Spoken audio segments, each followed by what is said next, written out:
like they're building houses around here. We bought all this property that we have right now on the road to developing that property. Why? That we would Masjid, school, business, geographical integrity, that is, living close together. The system rolled in, and if we had 8 to 10 functional Masjid around the country at one time, San Diego's closed, Sacramento is closed, 2 spots in LA closed, and these are functional, right? Sacramento closed, all the activity we had down in Texas closed, Philadelphia closed. I don't know, there's so many that you can't even, I have to look at the list. Closed. The Masjid in Oakland, without any legal justification at all. The Imam who's lived in the Masjid for, at that time, 35 years. So, up to now, 40 years, 1980 to now. Yeah, we bought it in 80. Technically, we bought it in 81, late 80, 81, and we opened it January 83. We opened it a little before that, 82, but still. Without any justification, they emptied out our bank accounts that we had.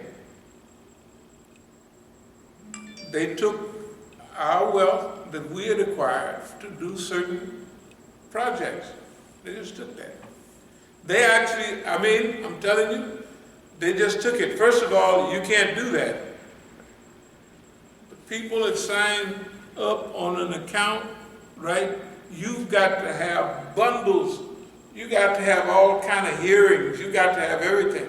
They cannot, the bank cannot say, okay, they got a little slip from Sacramento, which I have 5 or 10 of the same slips. They write President Mukhtar, Vice President or something, Khadijah, and then Jordan, whatever the guy's name. They just write it on a list and give it to the state, and the state give them something with a seal on it. Everybody, anybody can go get that. They took it and they did what they want. Okay, that's all fine. As time go by, you will begin to see why we don't delay, why we don't worry about delay or purposeful delay. Okay. Those would be big tragedies to anybody else. Those are child's play. Child's play. We act like it, we look like it, and we treat it like it's child's play. And we'll deal with it when we get ready, not when you get ready. Right? We'll go to Oakland and fix that when we get ready. In the meantime, we just talked about tax. Look at the taxes they put on us, not only in Oakland. We went out to Oakland to pay almost $50,000 in taxes for them. When they're all there, it ain't like they wasn't there. Right. This one is fully operational. Right? And not only that, if they were having a fundraiser, we would leave here with money, and it's recorded because some of it was cashier's checks. Masjid al-Islam to Masjid al-Islam. 35,000, 25,000, whatever. To their fundraising for their projects out there. The projects that we worked years on to bring up to par, they sold that property just like that. I mean, they didn't give them the money that government has the money, you know. I mean, they just let Mukhtar put his name on it. It's absolutely no problem. We don't care what time limits they got. We don't care nothing about anything they do, because everything that they have done has placed us as the poster child. Think about it for today, right now. What other Imam, right? Look at it, simple, but it's an arrest. There's Mukhtar, here's the police. You can see the police, right? Right? You can see them all. Can you imagine? Right? That makes us the experts on this. What about this? I've showed this to you. Just assault. I had so much blood on me, they thought that I had a chest wound. They thought I had been shot in the chest. But cars, I don't know how many, maybe, we'll just say 15. Just, they run perfect one day, then they run like a clunker the next. The minute I put it up to sell it, it's like that Volvo I had out there. That boy was nice. And I spent a good $1,000 getting it fixed up. Then it just run like a bucket of bolts. So I cleaned it up. I told the guy, I'll sell it to you for $700. I started that car up, and it ran like a watch. It ran like a watch. Did you hear what I said? That car ran like a watch. Whether it's the vans, whatever it is, all of the transportation around here, the reason I have to have several modes of transportation is because the sabotage of the cars. Other people, this would run them crazy. Don't run us crazy. It's healthy. It's made us the poster child. All these tragedies, we are making them play for us. But the masjid, the school, the business, the housing, it would make everybody, because if you're working on something and something interferes with the progress of that makes people feel depressed, some even suicidal, if it happens long enough, yeah. And they begin to look at themselves and, what am I doing wrong? God doesn't want me to have these things. Well, anything causes, hey, right now, if you think it ain't no joke, they have surveys on white people in Australia. The forest fires that just burned up all Australia last year. Mm-hmm. They did some surveys and they found out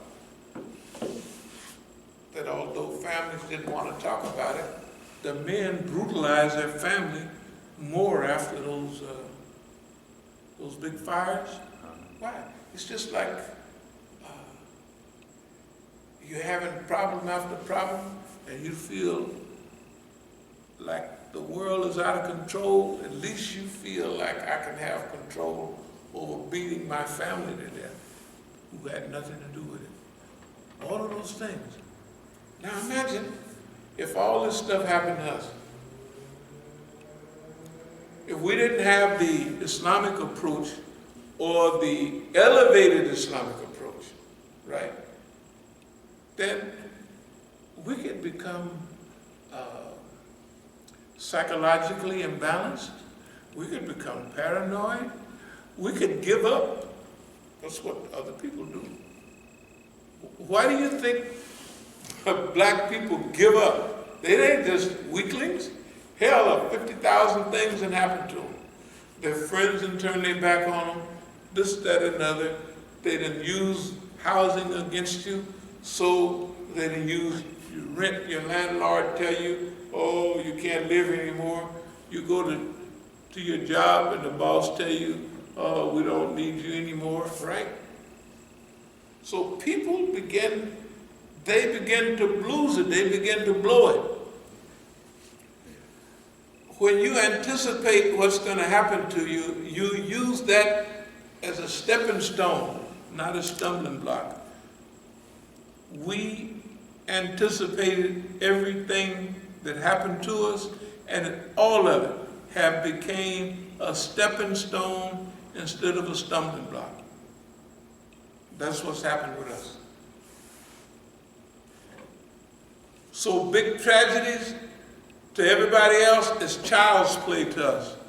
I want you to understand what's going on here. I want you to realize when you look at what's happening at this masjid, at this community, everything else that would have broken the back of any 10 people has literally no effect on us because of the blessings of Allah subhanahu wa ta'ala. That means we know that we got a mission carved out for us. It's just here, that's clear, that we have a purposeful life already laid out. And we're carrying out things according to our ability to visualize, actualize, and to manage our environmental circumstances. So the things that break everybody else, it don't have no effect on us. Although they're great things. If you put $500,000 into a school project, let's not say your own money, but money that you run around and acquire. And all of a sudden the people pack up and leave the school. Whoop, they're gone.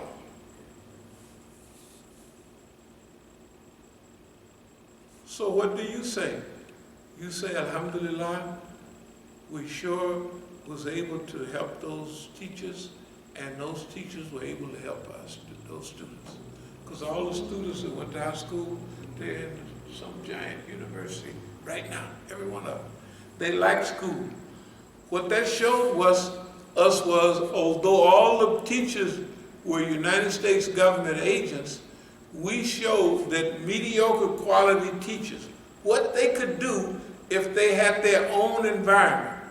The students, since they were our children, liked the teachers, and the teachers liked the students. It was wonderful. Don't worry about it. We'll be back into that. We're just saying that all this stuff is temporary. All the stuff that we did before, we will supersede that. That's just in the first stage of our recovery. Let's call it the second stage. Like, that's automatic, those things that we do. All the stuff that you look at and you may think this is a tragedy, it's not a tragedy. It's the next step when we move ahead. Because like if we got 5 steps to move up during this period, the second step is the reestablishing of various Masjid schools and building our houses. That's normal. That's absolutely normal. I mean, it ain't no big deal. It's because that's how we think about it. That's how we feel about it. And that's what we know about it. So those things that were big tragedies to everybody else, I'll tell you why it's a big tragedy. Because those small things are big to them, but they're small to us because we think it big. That's basically what it adds up to. The little dumb stuff, the little childish play Mukhtar and Khadijah do is so childish, it's so silly, that it's easy for us to love them and have a program designed to help them. As soon as they're ready, we're ready right now, but as soon as they're ready, as soon as they realize how far they are gone, here they are doing little $2 stuff, and we're talking about billion-dollar projects. I'll give you an example.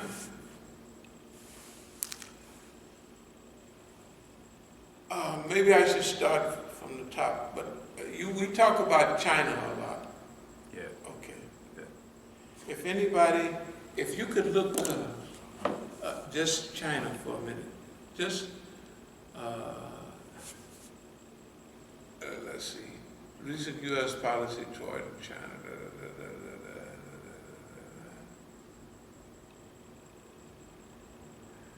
Chinese Premier Li Kai-Hing shows his English in Davos.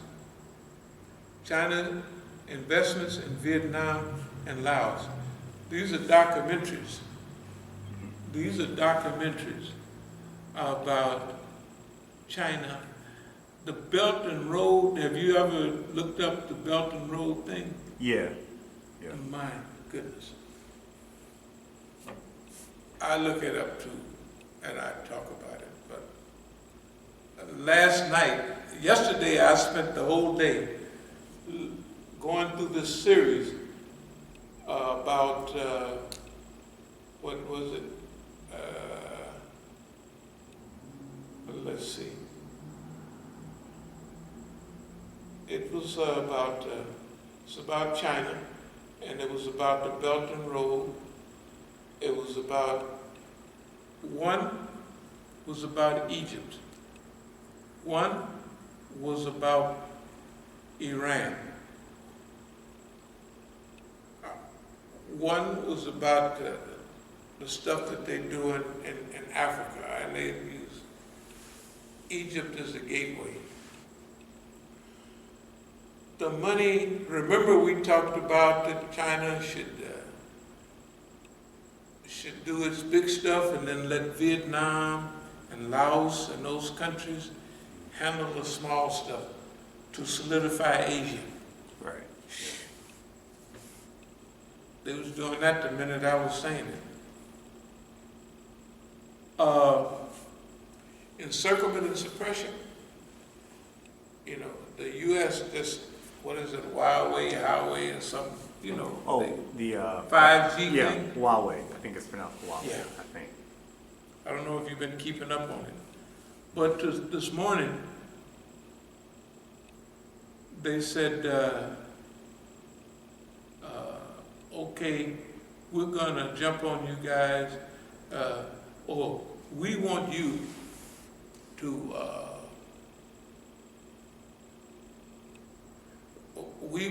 this is Great Britain,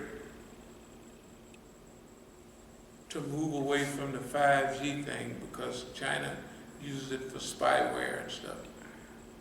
And Britain did it. Yeah, actually, yeah, I just looked at it. Yeah. Yeah, but UK here's the or thing. Huawei. Just take my word. You can look up the Belt and Road stuff and just look up what China documented, China and Pakistan, New Silk Road, yeah, that type of stuff. Just the Silk Road or the Belt and Road Initiative, and there'll be stuff pop up. They have 8 programs. Chinese conquest of Middle East. Man, you should have seen the one on the Middle East. They always talking about China is doing the Uyghurs bad. They got the Uyghur people in China. They just had a great conference, and you know, where everybody can buy space at these big tables, and they show their wares, and they do this. Mm-hmm. China's having those all over the world. But it had one, what they show, and this is a neutral TV thing, the Uyghur people in China, the Masjid look like pagodas right now. Okay. You see the beautiful Arabic writing, and they say this is where China and Arabic, on the old Silk Road, where they joined together Yeah. Because some of the people, they're Chinese looking, but they're Arab looking too. And they said this is where they met. So they look more Chinese Yeah. than they do Arab. But they invite all the Arabs, and they come and they're buying Chinese products. And China is selling. Look, I'll put it this way. The United States has lost on a grand scale. Like right now. It's lost on everything. China is spreading all over the world, and it's spreading Chinese culture, and it's in Russia, and you just watch it yourself. You won't believe it.